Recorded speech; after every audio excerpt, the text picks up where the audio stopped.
This is I've just been asked to present an idea from the former CEO David Moffat of New Zealand Rugby, and it's an idea to galvanise support back home in New Zealand to show you guys how much you're loved back home and how much people want you to win this final. And his idea is simply that to get all school kids this week to wear something black to the games, either black socks or shirts or shorts, and then get the schools to line them all up on the field, maybe in an A-B, send some photos to you guys. What would you feel about that?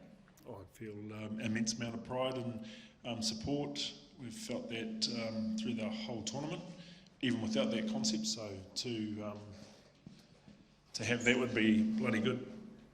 I see the Highlanders have changed their logo to black too, so there's already a little bit of a movement going, which is fantastic. I actually ran it past Foz. He said it was a great idea as well, so you'd be more than happy then. Absolutely.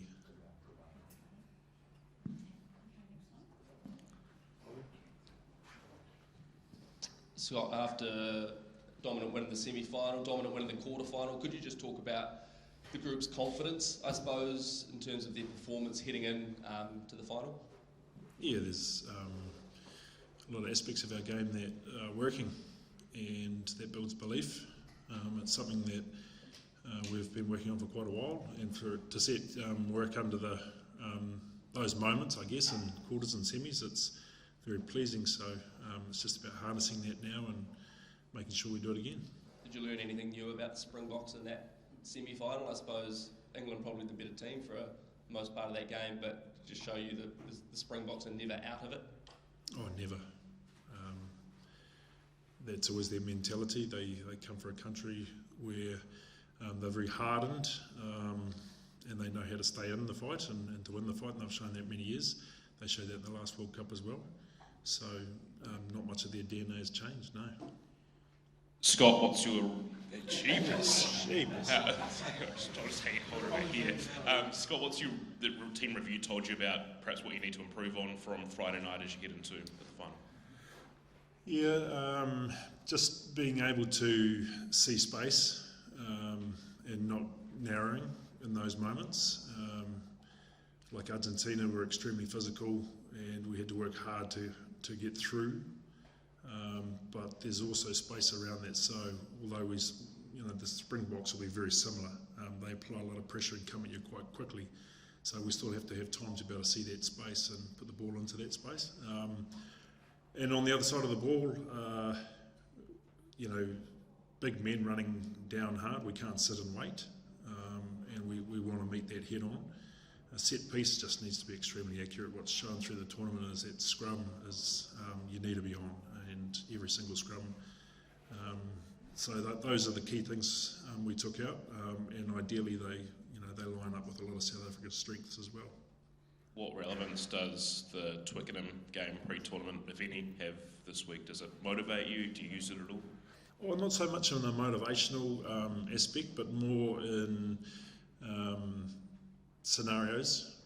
How do we respond? So we took a lot of learning out of that, particularly when we're down to 13 men, how we want to play the game.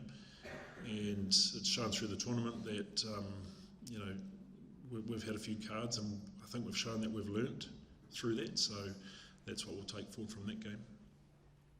Scott, what are the particular defensive challenges that the Boks pose? Because I guess when we're looking at them from the stands, it seems a reasonably kind of simple attacking game they play, a lot of kicking, a lot of direct running, but I'm sure if you guys dig down into it, there's some complexities there. Oh, absolutely. Definitely their kicking game, so we haven't encountered a lot of that. So that's something we're aware of and we'll build into this week. They're very good at getting up in the air and getting the ball back, and that's one of when they do get excited, is about turning over the ball and putting it into space again and behind, or spreading it wide and playing from that. And when they do that well, they've shown to score tries. They scored tries off the aerial stuff as well, catching that and regathering against us and other teams in this World Cup. So, like I say, we'll definitely be building our detail into how we can win those moments. And just obviously there's a balance between physical and mental in a week like this, particularly at the end of a long tournament. Is it, as coaches, are you very aware of the need to kind of keep as much freshness as you can and have that mental sort of clarity, I guess? Yeah, it's there's two parts to that, I think. There's the bodies, but looking at how we're tracking, and we've got 33 fit men, a number of those guys have come back from injury lately, so they haven't felt the full wear and tear of a whole tournament, and they're actually feeling quite fresh. And when you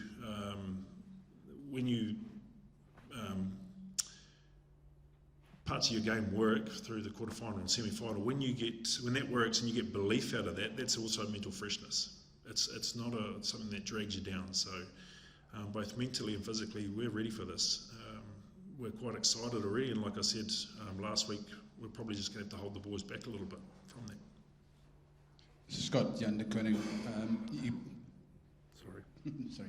You played each other twice already this year, and in both games, the team that got out the blocks the fastest is the one that went on to win. How important is that start going to be in this game, particularly?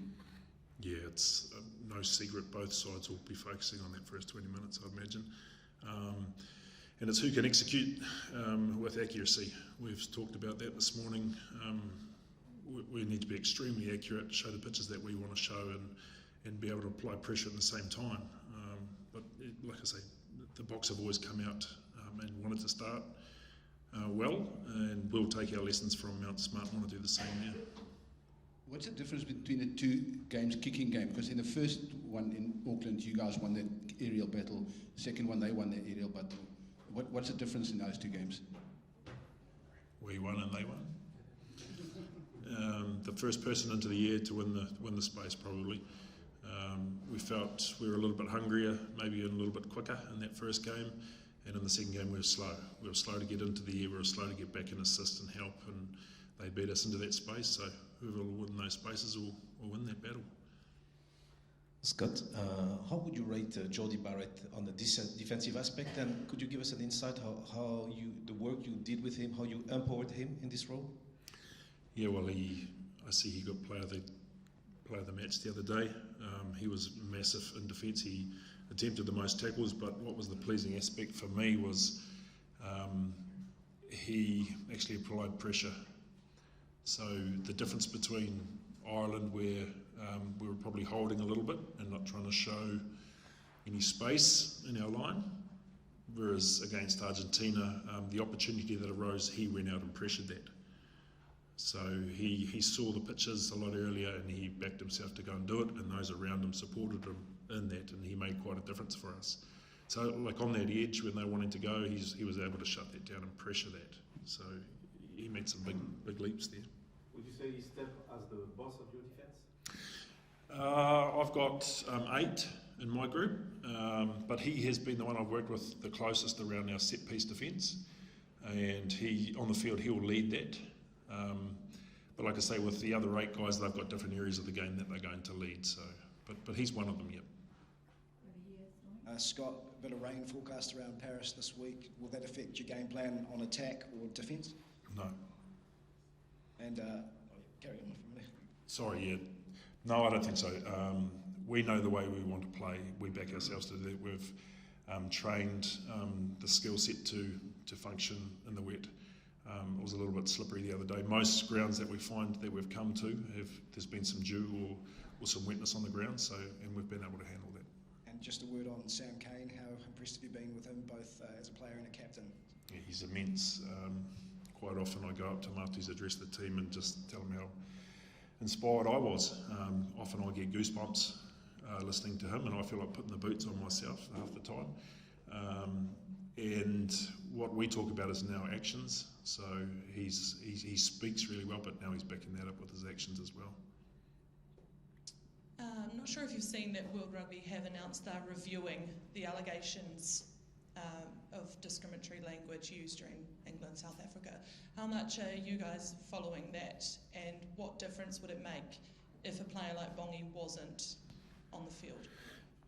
Yeah, no, we're not really following it as such. I learned about that this morning. It's something World Rugby will deal with. I understand the process is still ongoing, so, but if anything came of that for them, I imagine it'd be a massive dent for them. He's a leader of their team.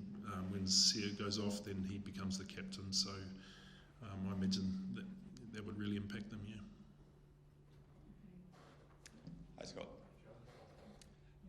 Saturday will represent the last game for a lot of legends of New Zealand rugby. Just one in particular, if you could reflect on the career of Aaron Smith and his legacy for the All Blacks. He's a guy I've worked with for a long time, down with the Highlanders and now with the All Blacks. He's got a special place in my heart because of his passion. The way he applies himself every single day is for the betterment of the team, and that's grown his legacy. He's an absolute professional on and off the field. He gets his body right, he gets his mind right, and he gives it nothing short of 100 every single time. And he's a player in my group in the defence, and the passion he shows and the willingness and is just contagious, and I just think the world of him, really. Scott, a lot was spoken about last week about being able to reset after that quarter-final.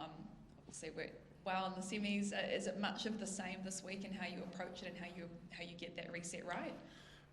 Yeah, probably a little bit different. We've had an extra day to recover, and with that probably comes freshness, whereas the other day was a 6-day turnaround, so we had to manage that and then build the excitement within the group, whereas this week takes care of itself. Like I say, with that extra day, we probably have to hold the boys back a little bit, and not play the game too early. And as coaches as well and staff, we have to do that as well. Like, everyone's excited about the week, so just being able to manage that. I know you guys didn't necessarily have a preference on who you played in this final, but how special that it is to Springboks given the history between the two teams and what's on the line. Yeah, it's massive. I remember touring there many years ago, and I was blown away by the passion of the people. They were very competitive, and they told you, and they were in your face. But as soon as the whistle went, they're some of the best people to socialise with and have a barbecue, a braai and a beer, and that respect has never gone away, and I doubt it ever will, between the All Blacks and the South Africans, and it's something we treasure, that fierce competitiveness on the field, but afterwards just being able to have a yak and be good men. Scott, it's obviously a massive week. Will you do anything different to mark the fact that it is a World Cup final, to try, and you talked about Sam, addressing the group and inspiring the team. Will you do anything to mark the occasion to try and elevate things a little bit? Anything special? I don't know. I don't think it needs any elevation or anything special. I don't think there's anything planned. I haven't heard of anything, but I wouldn't think we would. We just go bone deep in terms of our preparation, and just slowly build it as we go. And like I say, probably do a little bit less than adding anything in. Scott, down the back. Defence is often about attitude, but also systems. What's clicked within this team on defence, and how important was that stanza against Ireland for confidence in the defence? Yeah, it's something that, if we look last year in particular, where we got beaten and how we got beaten, we were tending to defend man system, and Ireland were too good last year at then being able to put the ball into spaces and get through us and play through us. Now, a lot of that is coached in Super Rugby in New Zealand, and I do know that Northern Hemisphere sides in particular, they will target Kiwis who play up here because they know they're going to be man focused rather than ball focused. So we had to shift our skill set in the way we looked at things as defenders, and so planted the seed earlier this year with the leaders, got them to work through it through the Super, and then it got tested early on, and throughout all the games we've actually been tested quite thoroughly on that. However, when the push came to shove, particularly with Ireland, who were going to test us the most, it stood up, and that was really pleasing. It still is relevant against the South African boys, who you don't need to make as many decisions on the ball, but you still need to be able to see where the ball's going and then watch that and put some bodies in front of them. So that's probably been the biggest shift for us, and we'll see if it can hold up again. Do you feel at home next to the racetrack? Yeah, a little bit. I keep looking out there. Yeah, a little bit. Nice.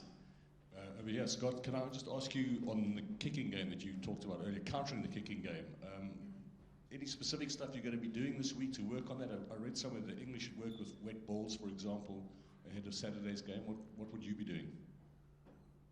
Sorry, can you repeat the start of that? I missed the start. Countering the kicking game. Countering the kicking game, yeah. Like I just said, just making sure that our whoever's catching the ball can actually get up and win and catch it. It's as simple as that. If we do that, then we control the ball and what we can do with it. If we don't win that airspace and get up and catch it, then, like I said, one of South Africa's main threats are their ability to play quickly off those turnovers, and we don't want to give them that opportunity. Scott, there was a bit of needle in the England-South Africa game. South Africa trying to impose themselves. There was some flashpoints, hands not shaking at the end, celebrations in their face. What did you make of that? And was it in the spirit of rugby, do you think? To be fair, I don't really know what went on after that. I haven't watched any of that or seen any of that. A lot of things happen on the field, and emotions are extremely high. People react differently in different situations. However, in the spirit of the game, once the whistle's blown and it's gone, then you should respect what has happened and shake hands and move on. Like I said, that's something we really respect with South Africa. We compete hard with them on the field, but we know once the whistle's gone, then we like to go into each other's change rooms and have a beer and talk about it and get on with each other. So that's what we're looking forward to. Team, that's we're just going to wrap it up there. Sorry, buddy. We've got Tamaiti and Sonny coming in now. Thank you very much, Stormy. Thank you, team.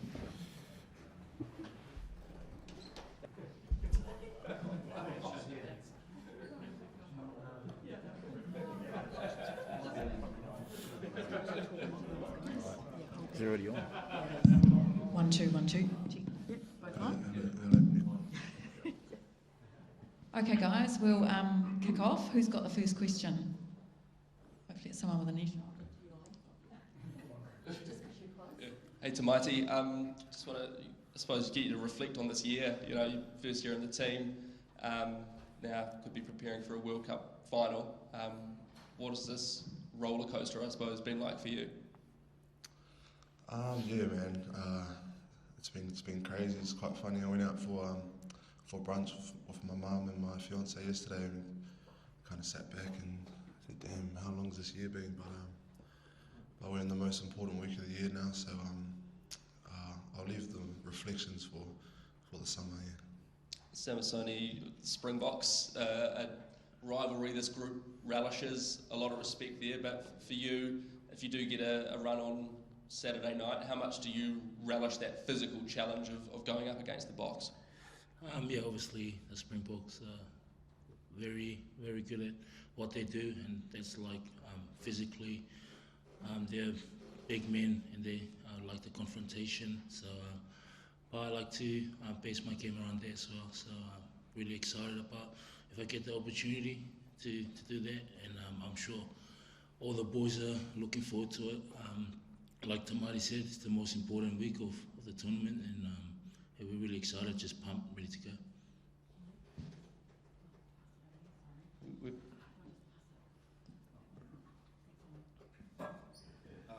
Yeah, Tamaiti, the Springboks scrum, obviously they got that crucial penalty at the end of the game against England, which won it for them.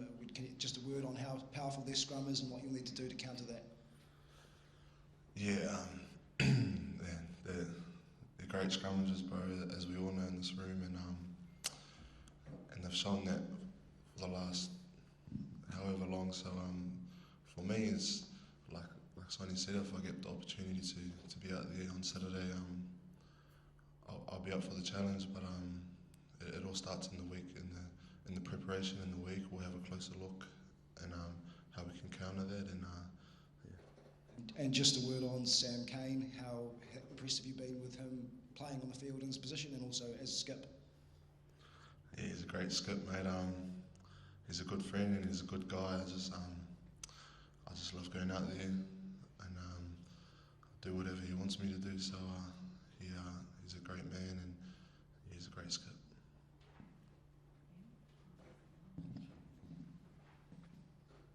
Sam Sonny, obviously there's a number of guys in this team and coaches who are having their last weeks as All Blacks. I know you're really tight with Dane Coles, big fan.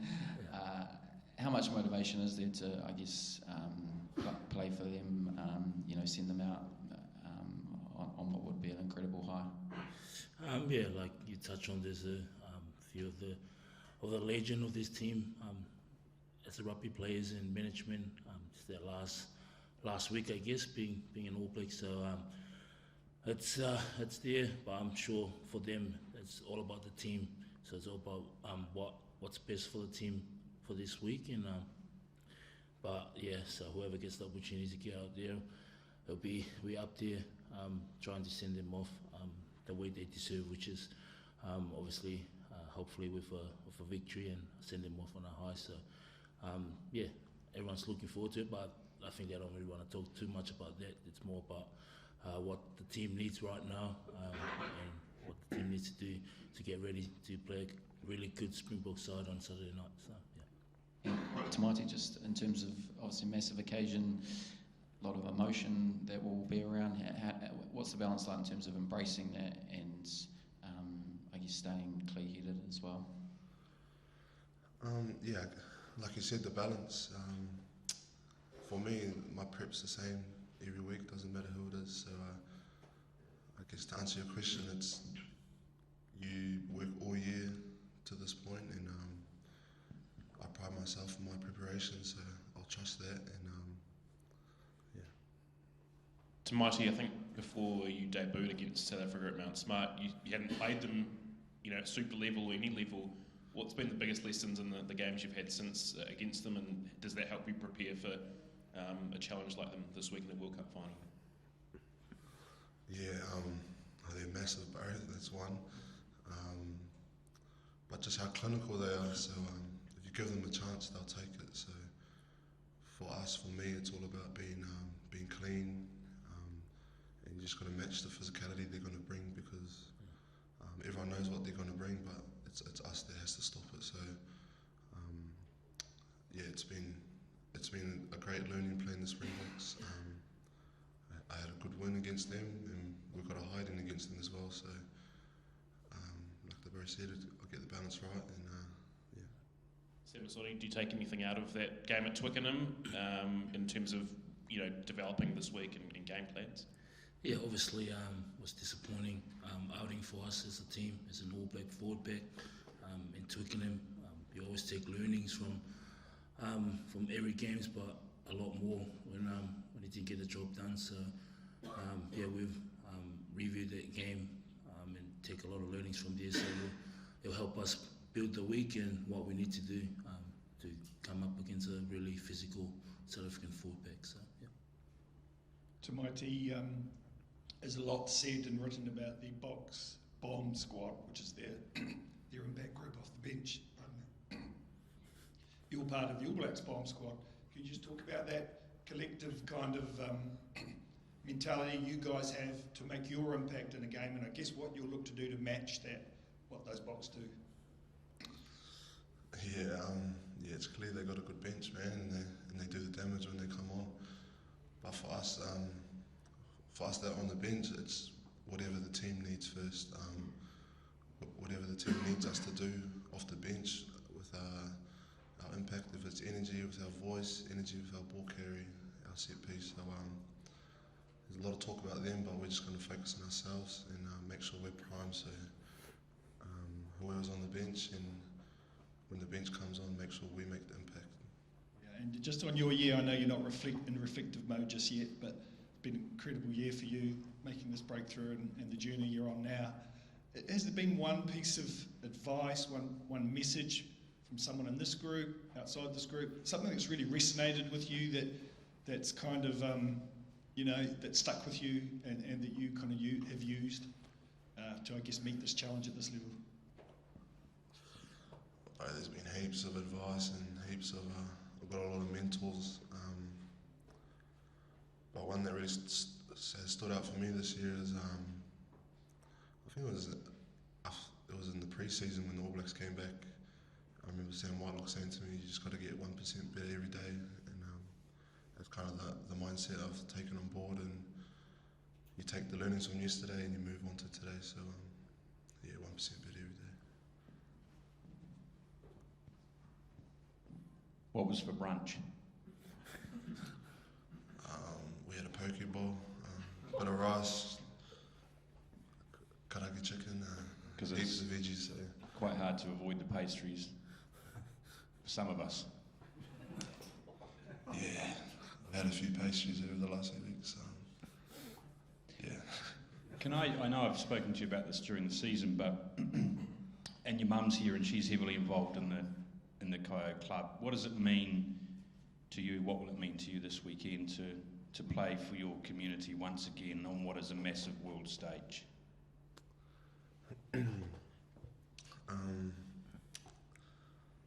You know me, bro. I wear my heart on my sleeve every day, and I know where I'm from. And this weekend for my community, it's probably, I would say, putting the far north on the map, I guess. Not just in New Zealand, but in the whole world. So I'm lucky enough to come from a great place, and I want to express that. Craving snapper after being a long time away from home? More of a kingfish fan, to be honest.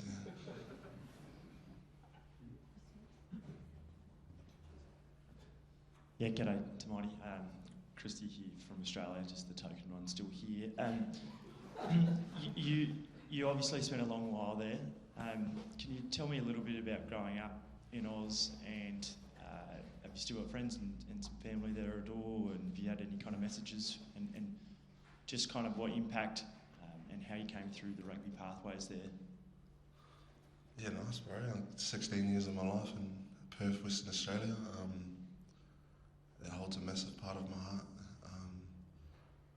But the pathways, I just came through the schooling system and the force representative teams, and bro, I love that place.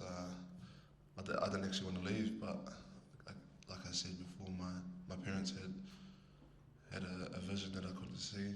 But I have a lot of family in Australia, and then at the bullpen at Kalamunda. So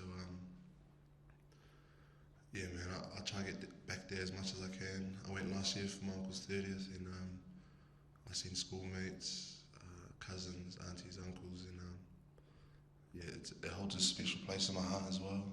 And yeah, I also say I'm from Perth as well, but yeah. And lots of messages throughout the last couple of weeks, I imagine, from people back there?